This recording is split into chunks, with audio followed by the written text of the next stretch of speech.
Laboratory تبدیل ہو چکی ہے ہماری. آفس پر نہ جاؤ افسوس, مسجد میں نہ گئے کوئی افسوس نہیں, اسکول کا ہوم ورک نہیں ہوا افسوس, قرآن کریم کا سبق یاد نہیں ہے کوئی افسوس نہیں, انگلش اسکول کا ٹیوٹر 10,000 روپے مانگے, اگرچہ تھوڑا بہت 19-20 ہوگا مزاج کا مگر دینا پڑے گا, اور قرآن پڑھانے والا 500 روپے بھی زیادہ مانگے. ارے مولانا صاحب آپ کو اس چیز کی کیا پرواہ, آپ تو اللہ والے ہو, اور یہ بہت اللہ والا ہے.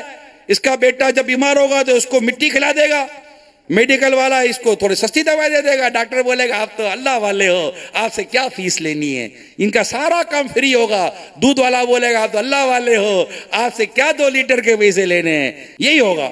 کیوں یہ مولانا پیسے مانگے تو یہ اس کو ٹھڑکا دو گے؟ حالانکہ وہ قرآن پڑھا رہا تمہارے بچوں کو, حدیث پڑھا رہا تمہارے بچوں کو, اسلام و دین پڑھا رہا تمہارے بچوں کو. تم ابھی سے اپنے بچوں کے ذہن میں یہ بات فٹ کر رہے ہو, جو دین پڑھا رہا ہے اس کی پوزیشن 500 روپے کی ہے, اور جو تمہیں انگلش پڑھا رہا ہے اس کی پوزیشن 5,000 روپے کی ہے.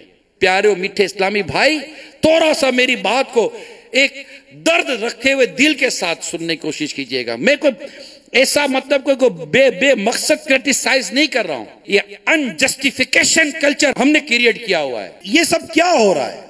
ہم اس طرح ایک خوبصورت اور ایک اسلامی معاشرہ ڈیولپ کر پائیں گے؟ اگر اسکول میں صحیح نہ پڑھے تو بچہ کمزور ہے, وہ نہیں پڑھ پا رہا تو قاری صاحب صحیح نہیں ہے. میرا بچہ تو بہت انٹیلیجنٹ ہے, دیکھو اس کے اسکول میں کتنے نمبر آئے. تو ابا جان نمبر تو آئیں گے نا, آپ روزانہ جو اس کو ٹائم دے رہے ہو, اس کے ہوم ورک کو چیک کر رہے ہو, 10,000 کا ٹیچر رکھ رہے ہو, 8 گھنٹے اسکول میں پڑھ رہا ہے, 8 گھنٹے اسکول کی پڑھائی, 2 گھنٹے ٹیوشن کی پڑھائی, 2 گھنٹے آپ کی پڑھائی, کل کتنے گئے 12 گھنٹے تک تو آپ اس کو پڑھا رہے ہو. پھر کہتے ہو کہ جناب اس کے اسکول میں اتنے اچھے نمبر آ گئے, قرآن کیوں نہیں صحیح پڑھ رہا؟ قرآن آدھا گھنٹہ پڑھ رہا ہے, اس کے بعد پورا دن قرآن نہیں کھول رہا, اس کے بعد پھر قاری صاحب کے بعد اگر آدھا گھنٹہ پڑھ رہا ہے, کہاں سے اس کی دینی تربیت اور قرآن کی تربیت درست ہوگی؟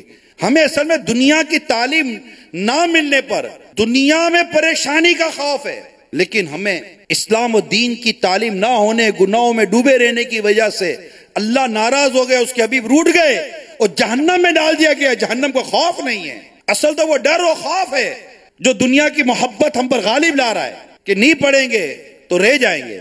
میں کہتا ہوں نیکی نہیں کریں گے تو رہ جائیں گے.